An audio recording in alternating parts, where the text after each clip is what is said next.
자, 리플코인 현재 시점 단기적인 조정 자체가 마무리 국면에 접어들면서 이에 따른 700원대 라인 지켜주고 다시 한번 재차 반등 보여주고 있죠. 그렇다면 단기 급등 이후에 1차 상승 파동, 눌림목 이후에 재차 반등주는 N자형 급등 패턴까지도 기대할 수 있는 상황에서 이에 따른 리플코인과 관련된 대응 전략, 현재 시점 신규 속보로서 발표된 내용까지 종합적인 내용 브리핑 지금 바로 시작하도록 하겠습니다. 시청하시기 전에 구독과 좋아요만 부탁드릴게요. 절대로 포기하지 마세요. 업비트로 원칙 매매만 하셔도 수익은 잘 나옵니다. 말도 안 되는 허황된 수익 따라다니지 마시고 기본에만 충실하게 투자해도 우리가 원하는 목표 충분히 이루실 수 있습니다. 먼저 최근에 리플과 SEC 측의 소송 담당 판사인 아날리사 토레스 측에서 이번 최종 판결을 통해 가지고 리플 측에서 약 1억 2,500만 달러, 하나로는 1,723억 정도에 달하는 벌금을 부과했습니다.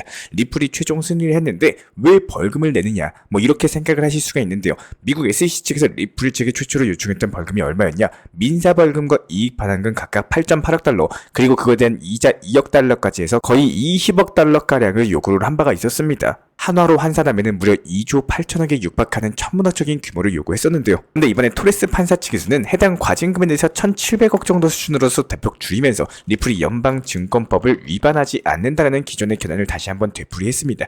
이런 것들이 사실상 토레스 판사가 리플의 승소에 대해서 확정을 한 거거든요. 기존에 부과됐던 벌금의 6% 수준밖에 내지 않았기 때문에 리플이 완승을 했다라고 보시면 되고, 결과적으로 리플 측에서 굉장히 환호를 하고 있는 상황인데, 리플 CEO 브래드 갈링하우스 측에서는 이것은 리플만의 승리가 아니라 암호화폐 업계 전체의 승리다, 이렇게 강조를 남겼습니다. 미국 법원 측에서도 미국 SEC의 자의적이고 강압적인 규제 방식을 인정을 했고, 그래서 벌금을 무려 94% 정도 감액을 해줬는데요.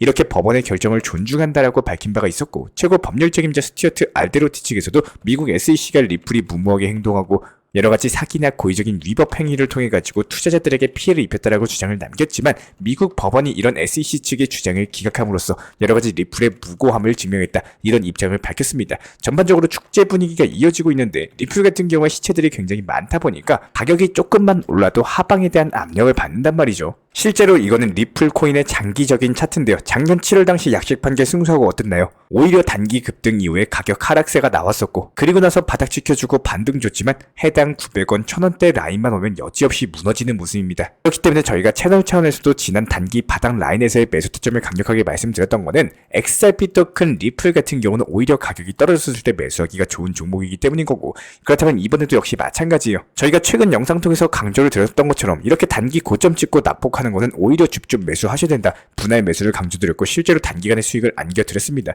지금도 역시 단기 하방 압력을 받고 있는 상황에서 지금부터 떨어진다고 하더라도 많이 떨어져봤자 600원, 500원대 구간이기 때문에 분할 매수로서 대응을 하시되, 여기서 재차 반등 주는 경우에는 해당 라인에서 팔고 나오시면 된다는 거예요. 그리고 전고점 돌파하는 흐름, 거래량 비교해가지고 기술적 분석까지도, 이슈까지도 나왔을 때 저희가 영상 통해서 말씀을 드리고 있기 때문에 이런 부분들 구독과 좋아요만 눌러주시고 저희 쪽 영상 따라와 주시면 되는 겁니다. 실제로 보시면요, 리플이 100만 개에서 1000만 개를 보유하고 있는 고래들의 숫자가 거의 수직으로 상승해서 역대 최대치를 기록 중에 있는데 무려 10%나 상승을 했습니다.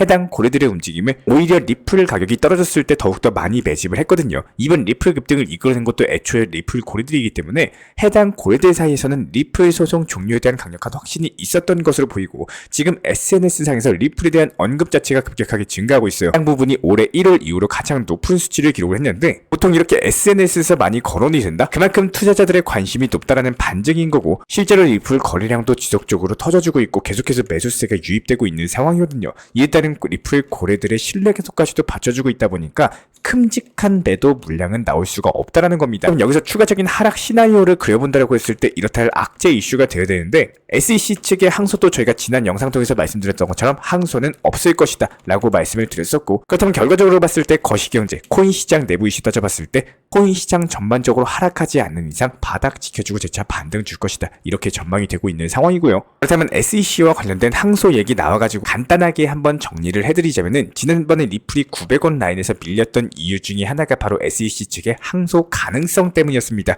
지금 SEC가 항소한다 안 한다로 의견이 팽팽하게 갈리고 있는 건 맞아요. 하지만 현재 시장 상황 봤을 때 SEC 항소 가능성이 그렇게 높지가 않은 상황이다라는 겁니다.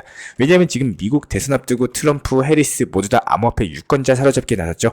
트럼프의 첫 암호화폐 프레임을 가진 게 트럼프였지만 SEC 갠슬러를 해임시키겠다라고 주장을 하고 있고 여러가지 암호화폐 자문위원회까지 신설하면서 코인 유권자들의 마음을 사로잡고 있는데 여기서 눈여겨보셔야 되는 건 일단 트럼프가 아닙니다. 현재 해리스다 이렇게 보시면 되는데요. 해리스가 바이든의 사임 이후에 민주당 대선 후보로 부상을 하면서 지지율 면에서 트럼프가 거의 박빙인 상황이죠. 바이든을 상대로 트럼프가 우세했었지만 현재 해리스의 등장으로 기본적인 대선 구도 자체가 굉장히 치열해졌다는 거예요. 그렇기 때문에 정리를 해보면은 해리스가 트럼프를 완벽하게 꺾기 위해서 드디어 암호화폐 산업에 대한 러브콜을 보내기 시작했고 업계 관계자들과의 만남을 추진하면서 민주당이 반암호화폐 지정이 아니다라고 어필을 하고 있습니다. 여기에 대해서 민주당 측에서는요 해리스를 위한 암호화폐 캠페인까지도 펼치면서 친암호화폐로 전향을 하고 있는데 여기서 SEC가 리플에 항소한다? 이 분위기에 완벽하게 찬물을 끼얹는 거겠죠.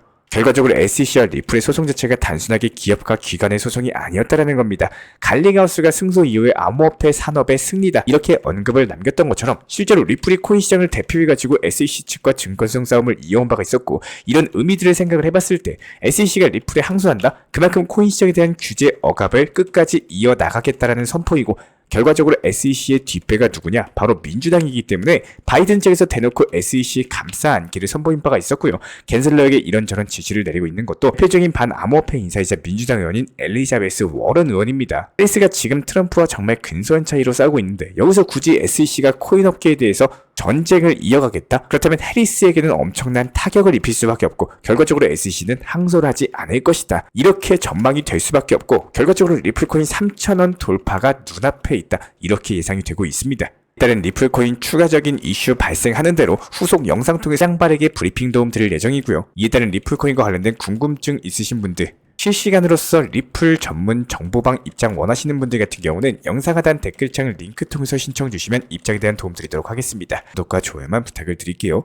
먼저 이번 달 8월 이벤트 먼저 공지해드리고 이슈 내용 이어가도록 하겠습니다. 지난달 7월과 동일하게 9월 1일 00시를 기점으로써 리플 가격에 대해서 가장 비슷하게 맞추신 우리 구독자 두 분께 영상 수익의 50%를 각각 25%씩 두 분께 나눠드리는 이벤트를 진행하고 있는데요. 영상 하단에 있는 댓글창 링크 통해서 가장 근접하게 가격을 맞추신 분들께 상품을 드리고 있고 저희 채널 차원에서 제가 직접 운영 중에 있는 정보 커뮤니티에서는 리플코인과 관련된 단기나 중장기적인 매수 매도 타점을 다루고 있기 때문에 영상 하단 댓글창 링크 통해서 신청 주시면 입장 도움 드리도록 하겠습니다. 자, 그렇다면 이번 영상 통해서 우리 구독자분들께 여쭤보고 싶은 내용은 과연 확률이 높은 쪽에 투자하는 게 좋을까요? 아니면 확률이 낮은 쪽에 투자하는 게 좋을까요? 당연히 생각할 것도 없이 확률이 높은 쪽에 투자하는 게 당연한 상식입니다. 그러면 조금 더 쉽게 풀어서 설명을 드려보자면은 배추 농사를 짓는 A라는 농부가 있습니다. 배추 가격이 계속 올라가고 있어서 A라는 농부 같은 경우는 한 해 동안 재배한 배추를 판매를 안 하고 내년에 팔 생각으로서 계속 묵혀두고 더 상승했을 때 팔 거야 이런 생각으로 배추를 계속 재배만 하고 묵혀두는 A라는 농부예요. 똑같이 배추 농사를 짓는 농부인데 그런데 여기서 이 B라는 농부는 배추를 계속 묵혀놓고 쌓아놓는 게 아니라 재배하면 그때그때 쌓인 배추들을 판매해서 현금 자산을 계속 확보하는 농사를 선택을 했습니다. 배추 가격이 지금 5,000원이어도 판매를 하고 다음 달에 6,000원이 돼도 그냥 바로바로 판매를 했는데요. 물론 농부 A는 배추 가격이 올라갈수록 계속 기뻐했지만 언제 그 배추 가격이 떨어질지에 대한 불안감을 갖고 있어도 계속 배추를 묵혀두기만 했었고 농부 B는 가격이 오르는 거에 크게 신경을 안 쓰고 적당한 선에서 계속 판매를 했습니다.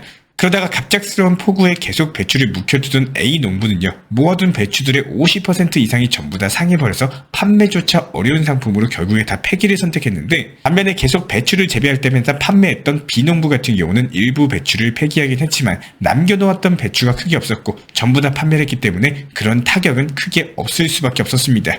이렇게 뻔하고 재미없는 얘기를 제가 왜 했을까요? 경우의 수라는 확률 싸움의 이해도를 꼭 생각해 보시길 바래섭니다. 간단하게 풀어서 설명을 드려보자면은 당연히 배추 가격이 계속 올라가지면 농부 A가 결과적으로 돈을 더 벌겠지만 이 내용의 함정은요, 배추 가격이 계속 지속적으로 올라갔을 때에 대한 경우의 수 단 한 가지 확률에 대한 내용입니다. 즉 길이 한 가지밖에 없다라는 거고 막다른 길이 나오면 끝이라는 뜻이에요. A라는 배추를 묵혀두는 농부는요, 배추 가격이 올라가도 얼마까지 올라갈지 이런 불안함에 팔까 말까 고민을 하고 갑자기 폭우 날씨의 변수, 갑자기 떨어지는 배추 가격까지 여러가지 불안한 요소의 경우 수가 훨씬 더 많았고 잘 됐을 때의 경우 수는 딱 한 가지, 배추 가격이 오른 경우 제외하고는 없었다라는 겁니다. 반대로 농부 B씨는요, 그 즉시 배추를 판매하면서 현금 자산을 계속 확보하는 농부입니다. 만약에 배추 가격이 계속 올라간다면 낮은 가격에 판매한 배추 가격이 아쉽겠지만 배추 가격이 계속 상승했을 때도 생산하는 배추를 판매하면서 현금 자산을 확보가 가능하다라는 거고, 여기서 갑자기 폭우 그리고 날씨의 변수, 여러가지 갑자기 떨어지는 배추 가격에 폭락을 하는 경우가 생겨도